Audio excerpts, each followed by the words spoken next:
Good morning বন্ধুরা। আজ 3 জুলাই সকাল থেকে খালি বৃষ্টি বৃষ্টি আর বৃষ্টি। আর এরকম একটা বৃষ্টিমুখর দিনে আমি বাড়িতে বসে ভীষণ রকমের বোর হচ্ছিলাম। ঠিক তখনই ফোন আসে সাহেবদার। আর সাহেবদার ফোন পেয়ে ডাক পেয়ে আমি সোজা চলে যাই স্টুডিওতে। আর স্টুডিওতে পৌঁছে আমি কখনো ছবি তোলার সুযোগ একদম মিস করি না। তো এরকম একটা স্টুডিওতে বসে মিউজিকটা যখন তৈরি হচ্ছে, নিবিড়দার কাজ করে যাচ্ছে আর নিবিড়দাকে সহযোগিতা করছে সাহেবদা এবং শুভজিৎ। তো আমার মাথা থেকেও কিছু ছোটো ছোটো আইডিয়া বেরোচ্ছিল, ভালো লাগছিল ওই জিনিসটা ফিল করতে। কিন্তু আমি না একটু একটু বোরও হচ্ছিলাম। আর খিদেও পাচ্ছিল খুব, কারণ তখন অনেক বেলা। আর খিদে পাওয়ার কথা ভাবতেই আমরা পৌঁছে যাই আশীর্বাদ বিরিয়ানি, আমাদের শিউরির খুব ভালো একটা বিরিয়ানির দোকান।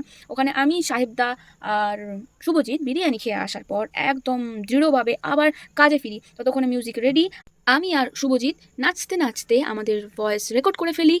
আর গানটা তো আমার খুব পছন্দ হয়েছে, এত নাচার এত মিউজিক দিয়ে নিবিড়দা গানটা তৈরি করেছে, আমার ভীষণ পছন্দ হয়েছে। আমি শুধু অপেক্ষা করে আছি তোমাদের জন্য, গানটা কবে রিলিজ করবে আর তোমরা গানটাকে অনেক ভালোবাসা দেবে, আমাকে, শুভজিৎকে এবং আমাদের সবাইকে অনেক শুভেচ্ছা দেবে। তো চলো বন্ধুরা, গানটা যেদিন রিলিজ হবে সেদিন আমি তোমাদেরকে ঠিক আপডেট দিয়ে দেবো। Tata, bye bye.